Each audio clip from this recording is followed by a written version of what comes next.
good service when the people who go online write good things about you. Because, it's easy to hide behind a computer and write really bad things. Right. Been lucky. Been very fortunate. No, you do a good job. That's, anyways. So, Tyler, let's talk about this because the Seattle Times talks about the real estate prices. Wall Street Journal comes out and talks about real estate prices. And I know that we're going to stay Seattle-centric in our conversation rather than jandering all over to the world and country where they don't hear us. But we'll stick around here.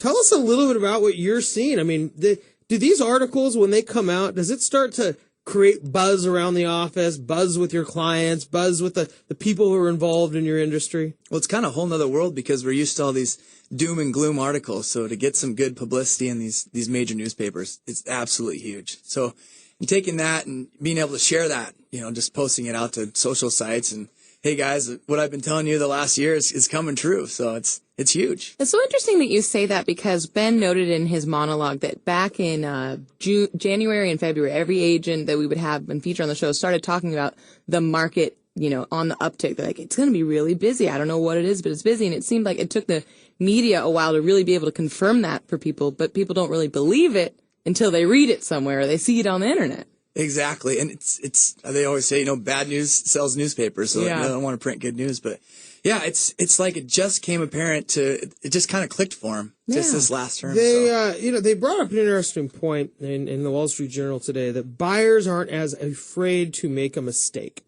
And that's kind of what was holding back the market a little bit. And now I guess, do you see that continue to resonate where buyers are like, I won't make a huge financial blunder by doing this?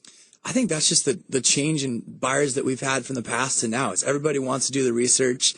They look back and they see all these people short selling their homes, or they see all their friends where it didn't really work out and they're going to be stuck in this home for the next 10 years. It's way over water. I mean, people want to just make the right decision. So I think that's a big case there.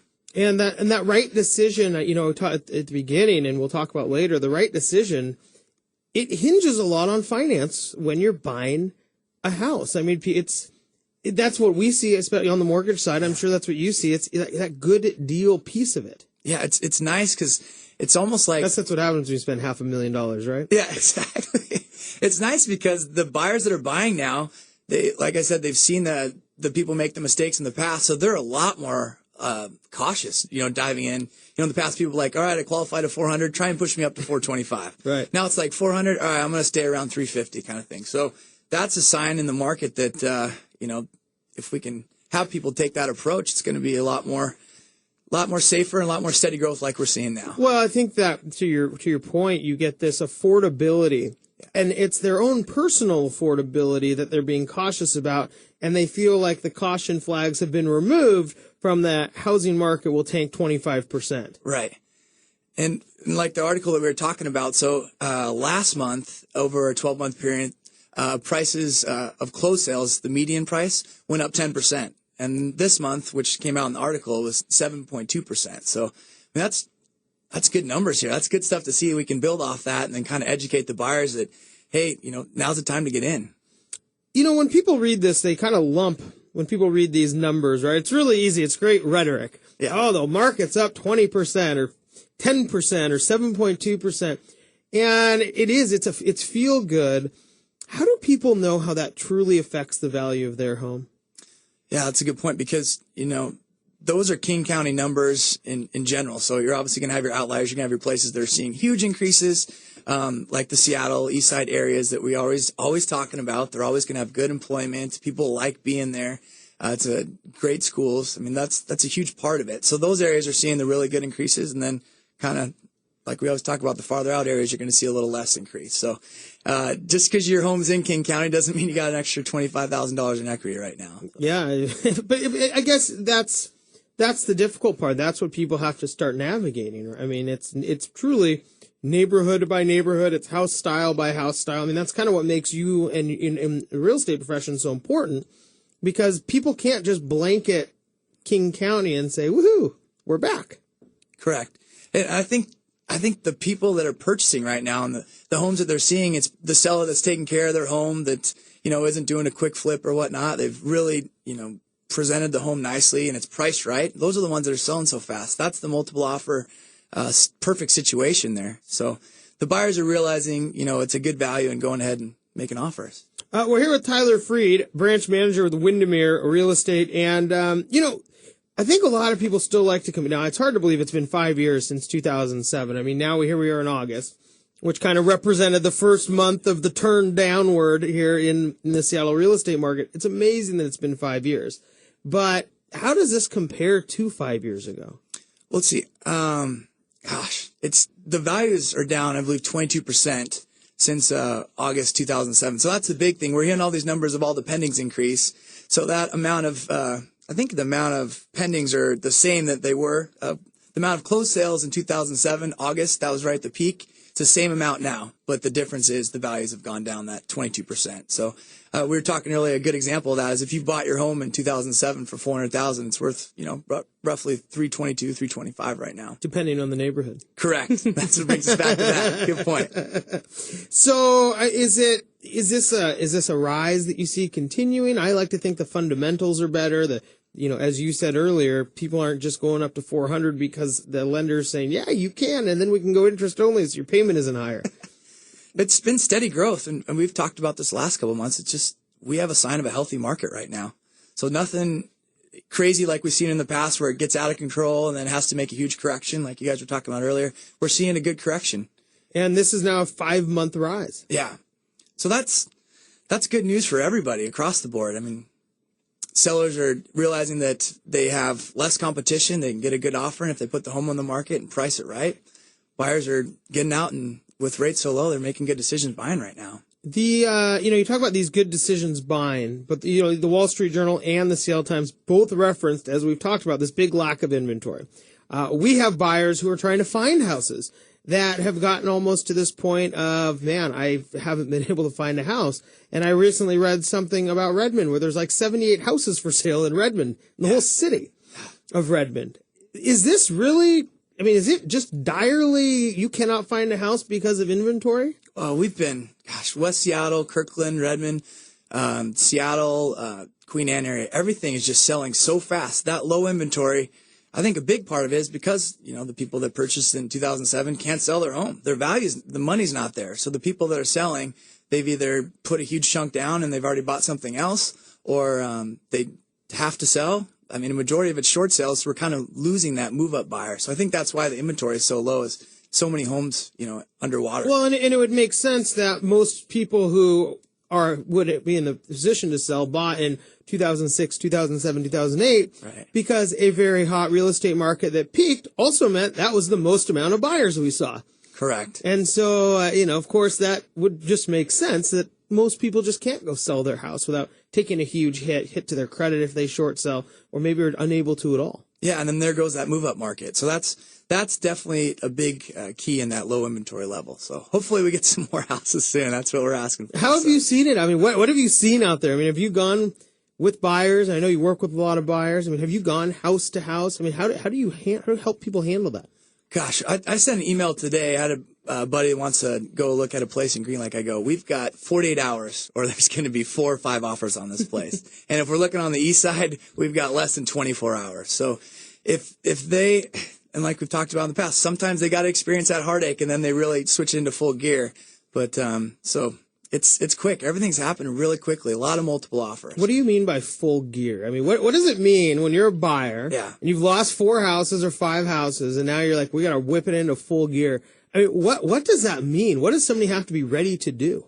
They've got to be searching on my website, the tylerfreed.com site. They get emails every morning of new listings that hit the property. If they need to get up in the morning, take a look at that. If they like it, we need to get out and look at it that day. That's my full gear requirement there, is you've got to be on top of the market, and both of us looking for a place. And if it looks good and you're ready to go, you got to jump on it. So you're kind of on call these days. Yes. That's a good way to put it. You've got such little inventory, like West Seattle. I've got some people looking in there, and we haven't shown them a house in 3 months because nothing's popped up in their criteria. So once it does, I'm ready to jump in the car and get up there and show it to them. That's a long drive, too, so that's real dedication. Yeah. Over that bridge. So there's this element, is it a timing function? Because it's not really an overspending function, as you said. People are more cautious. Is it becoming a timing function, and then, at that point in time, the quick decision of that timing? Yes, definitely. in a perfect scenario, we can get out there, they can look at the listing, and then they can drive by it, and then we can go take a look, go over some comps together, and write it up. But the case now is you just don't have time to do all that stuff. So, and the buyers are so educated now, they're getting a good idea of what's a good value. So when they see it and it's in the neighborhood, we just jump on it. And that's what's, I mean, that I guess is what's driving the purchase market, because you have, you work with a lot of buyers, but let's be honest, your buyers probably aren't the only one looking for houses in West Seattle with a similar criteria. Yeah, if it's a good deal, 10 other people know it's a good deal, and their agents are going through the same thing, trying to show them the place really quickly. So kind of, it's, yeah, it's the luck of the draw, I guess. I have driven to West Seattle 10 times. And what a pain. I mean, not a pain, but it must be difficult. It's like this feast or famine type mentality, but the market's better. Right. And now people are still feeling like they're in the famine part. Yeah, you got to work a little bit harder than in the past. So, but you just got to. I love the challenge part. I love it when there's 5 offers on the table and you get to go present to them and the sellers. That's a blast. That's a good time there. And you find that common ground. You connect with them. You explain to them how much your buyers love the home, and you try and get the terms as good as possible and see what they say. Yeah, we're here with Tyler Freed, branch manager with Windermere Real Estate. So, Tyler, there are a lot of buyers, right? There are people that are coming into the market. Is there anything, at the beginning of the show, and we're going to talk about this in a little bit, the shelter aspect, are people's wants and needs? I mean, what are people willing to sacrifice in order to get into a home? I mean, some people have to find a house, right? I mean, you can't just, all your want lists can't be there. Right. And last time we were on the show, someone mentioned the 85% rule, which I thought was really good, is everyone's got a list at the start, and they've probably got about 20 to 25 things, the perfect home. Rarely do you find all those things coming together, especially if you're in these hot market areas. You're going to have to do, the 15 to 20% to this home to make it that perfect home. So keeping an eye on that and knowing that that perfect home's not out there, you're going to find something close, and then you're going to have to make it into your own. Are people willing to do that? I mean, we talk with a lot of people people seem to want turnkey. Everybody's so busy, right? Right. Everybody does want turnkey, but I think, like we talked about earlier, is you lose that first one, or you go out and you show and multiple offers on 4 or 5 houses, you get to know the market really well, and expectations come in. Yeah, well, to be able to handle buyers and families and husbands and wives and the emotion that goes into buying a house and maybe getting a house and mentally moving in and then mentally moving out if the contract doesn't come together, and right. mentally hiring, your movers and then maybe canceling. I mean, all these things that go into it, you must be doing a great job, because it would seem that you really have to keep the positive light on, hey, we're going to find you a home, because I do know there's been buyers who've been like, look, I can't do this anymore.